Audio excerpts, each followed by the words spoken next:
This video we are going to solve these two labs are portswigger.net. So you can see these two labs are quite useful, and you can find such vulnerability in the real websites as well. So you just need to pay attention in these two types of labs. Okay, and in the first lab we have the SQL injection union attack, and we have to find a column containing a particular text. So in the previous video we find the number of columns. So if you don't know how to find the number of column, so you can just go to the description and you can find the previous video and watch how you can find the number of columns.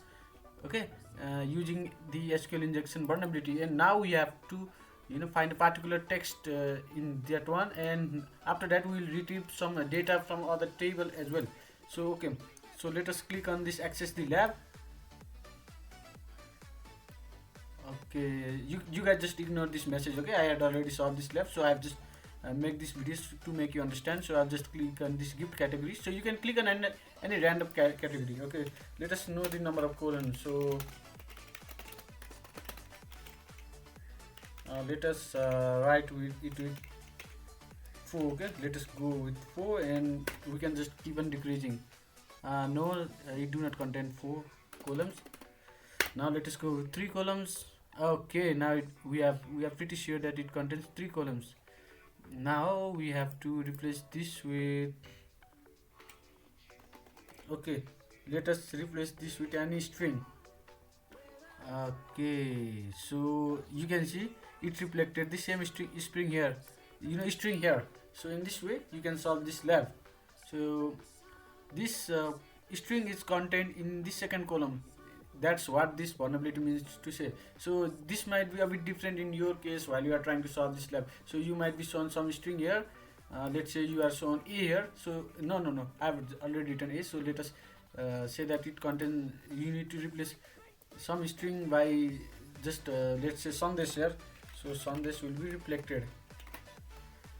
You can see Sandesh will be reflected here, and you have to replace the Sandesh with the same string that you will be shown here. So in this way you can solve the lab. So you guys just ignore this message. Find after solving, after getting into this stage, you will just see this lab. You will not see it initially. Okay, so I'll just close this tab. Now we are good to solve this lab. So in this lab what we are going to do is we have a table name users, and we have columns name username and password. So okay, so in this lab we just click on one category. Okay, you can just click on clothing, shoes and accessories. Okay, first let us know the number of columns. Let me close this one. I'll just okay, I'd written the spelling of select select sorry.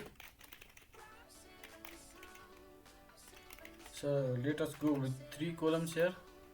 Let's see we will get any kind of error. Yeah, we have got an error.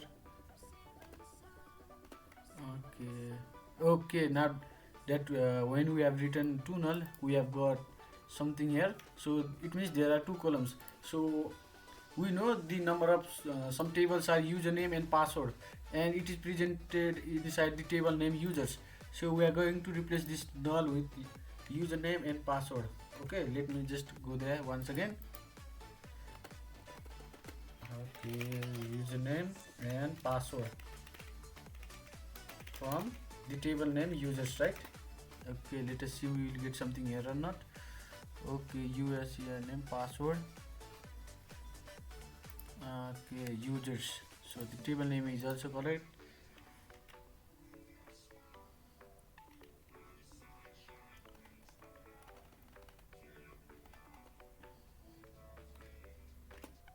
Okay, yeah, now we have seen this. So you can see the winner and something is written here. So I'll just click this and open in a new tab. So I'll just try to log in. So you can see we have to log in as an administrator user. So I'll just click this and copy this administrator here. Okay, I'll just replace this payload and let me write, okay, here is the password of administrator. So let us write this. Let's try to log in. Yeah, so we have this lab solved. So in this way you can solve this lab, and you can use such vulnerability to take the advantage for yourself, but I will not recommend you to use this for wrong purpose. So hope you guys love this video and you will utilize this for the good purpose only. So that's all for today, and thank you, take care, bye.